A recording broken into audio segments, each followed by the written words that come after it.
Hey folks, thanks for watching the first video in this series.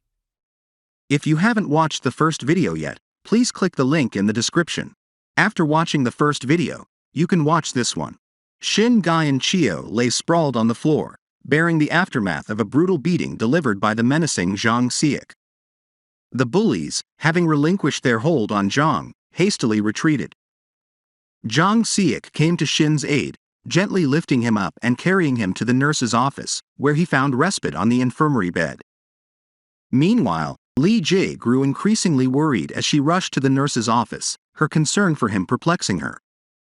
Upon entering the room, she discovered Shin Ji-eung, who was tearfully clutching his face as if drifting into slumber.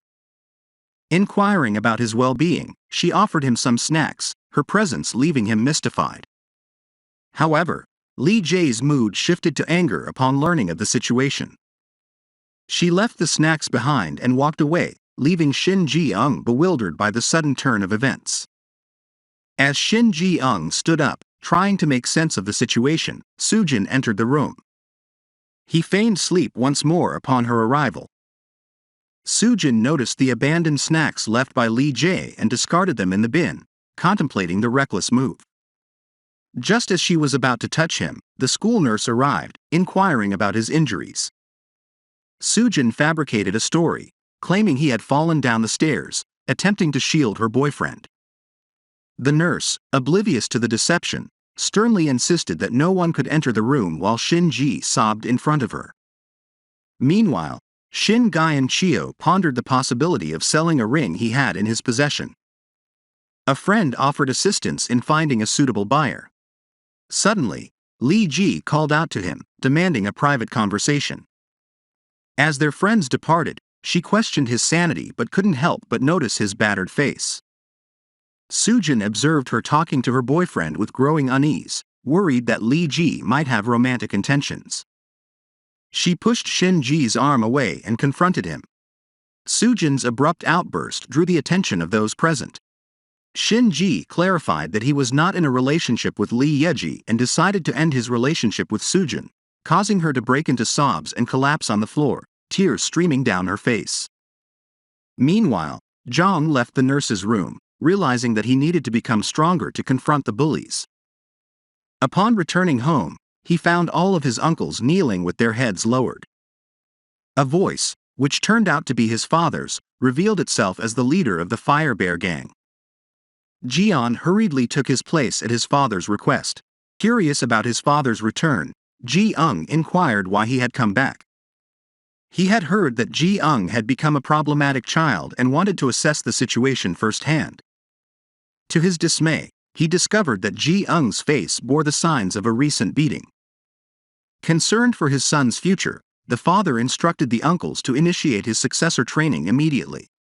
However, Ji burst into tears, revealing that he had also endured a difficult few years. His father, resorting to a threat, warned of exile if Ji refused to undertake the successor's training. The ultimatum left Ji with a decision to make, and he promised to respond by the following day. Xian, visibly shaken, rushed to take a shower to clear her mind. One of the uncles entered and pleaded with Jian to accept the successor training. Jian contemplated the offer, realizing that it would equip him with the strength needed to protect what he held dear. A call from Sujin interrupted his thoughts.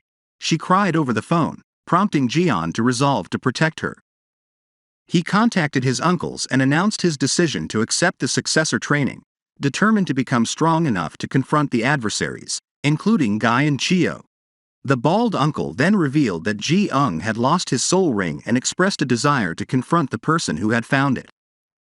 Jian, however, insisted on handling the matter himself, earning the uncle's pride.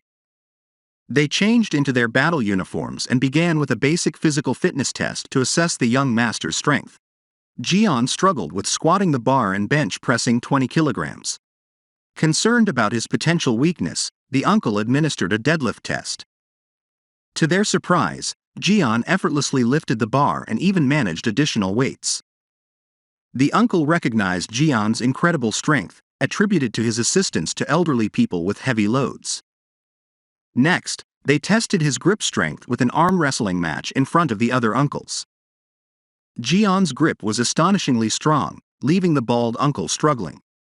They rested briefly, and the uncle explained that Jian had the potential to become even stronger. He emphasized the importance of beginning intense, isolated training immediately, which would entail cutting off communication with the outside world. 3 days passed, and Zhang Xia started wondering about Jiani's whereabouts. He asked his friends, but none had any information.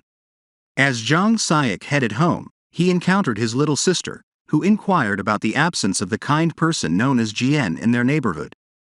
She requested Zhang Xia's assistance for him, as he appeared quite frail. Later that evening, Zhang Xia arrived at the entrance of Jiang's house, where a couple of uncles recognized him. He introduced himself as Ji's friend, which changed their attitude, allowing him inside. However, they were scolded by another uncle for allowing a potential stranger in. After confirming Zhang Siqi's identity, Yun Nem summoned Gai Sang and Zhang Xiak. Zhang Xiak introduced himself as a member of the school's judo club, as they had met before.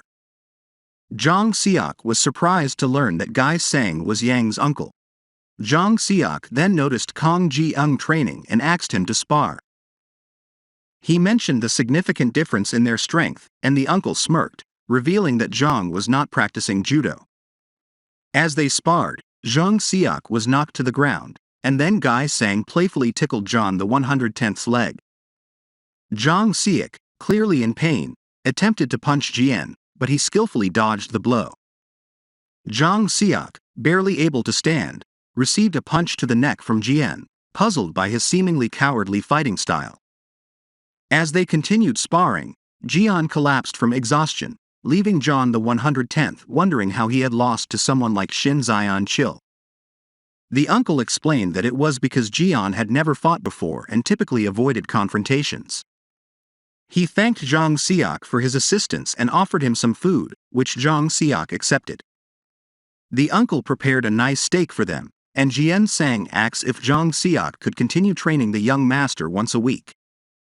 Zhang Xiak politely declined, citing his responsibility to care for his younger sister and his judo classes. However, with a quick phone call, Gai Sang managed to adjust Zhang Xiak's judo class schedule to accommodate training the young master. As they finished their meal, and Zhang Xiak departed, Jian gave him a bag of beef for his younger sister. The next day at school, Li Yiji attempted to contact Jian but received no response. She had also asked his friends for information. The next day at school, Li Yiji attempted to contact Jian but received no response. She had also asked his friends for information. They discussed his whereabouts, but their uncertainty persisted. The conversation shifted to League of Legends, where she revealed her platinum rank. Frustrated with the lack of help from others, she noticed Zhang Xiak, who mentioned he was heading to Ji Young's house. Her blush was undeniable, a telltale sign of her fondness for Zhang. She decided to follow him to Ji Young's house, and as they walked together, Du Park, Li Yeji's brother, took notice of them. Meanwhile, Shin Guyang Chio and his friend were at a pawn shop, attempting to sell the ring. Suddenly, a group of uncles closed the shutters, trapping them inside. Jay Sang donned his knuckle dusters as the bully cursed, bewildered by the situation. It was revealed that Shin Guyang Chil's friend had betrayed them. Jay Sang punched the bully in the stomach, warning him that the rightful owner would come for the ring, and if he sold it, he would face dire consequences. Jay Sang also noticed the bully's excessive hair and asked for a shaver, reducing him to tears. Zhang Sek and Li Ji arrived at Ji Young's house and were warmly welcomed. Jay Sang was introduced to Li Yeji and was surprised to learn that the young master had a girlfriend, causing her to blush and respond, "Not yet," to the others. Zhang entered, causing her to blush once more.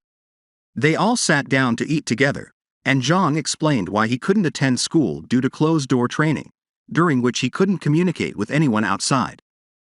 As the closed-door training ended, he retrieved his phone, and Li Yiji panicked, asking him not to read her messages aloud and to check them after she left, much to Zhang Xiak's amusement. He also provided Zhang Xiak with more food for his sister as they departed. The next day, he prepared to leave for school, donning a new uniform. To his surprise, most of his uncles were waiting to accompany him to school, forming an impromptu motorcade. On their way to school, they made a quick stop, and Jian encountered Shin Zhang-Chio, realizing it was his chance to reclaim the soul ring. Zhang placed his hand on Shin Zhang-Chio's collarbone and used his deadly move, the pickaxe, causing Shin Zhang-Chio to scream in agony. In desperation, he kicked the young master away but spotted Jie Sang in the alleyway, warning him of his impending doom. Shin Zhang-Chio noticed Ji Young's outfit, identical to the one worn by the person who had thrown a rock at him that fateful day. Enraged, he lunged towards Ji Young with the intent to punch him, only for his punch to be caught by Ji Young, who started crushing his hand, breaking it. Ji Young instructed him to get up, readying himself for another punch, while Jie Sang watched from a distance. He comes to the realization that he needs to face Jian's beating. We then revisit the pawnshop scene in a flashback, where Jie Sang proceeds to cut all of Shin Vian-Chil's hair. It turns out that his friend's hair and eyebrows had also met the same fate at the hands of Gai Sang. Zhang, in a face-off, punches Shin Vian-Chil as he simply stands there, taking the blows. After falling down, he gathers the strength to rise once more, but Jian swiftly executes the pickaxe move again, taking the soul ring from him. Jie Sang and the other uncles come out to congratulate him and escort Shin Vian-Chil away. Curious about what comes next? Click on this video to continue. And don't forget to like and subscribe.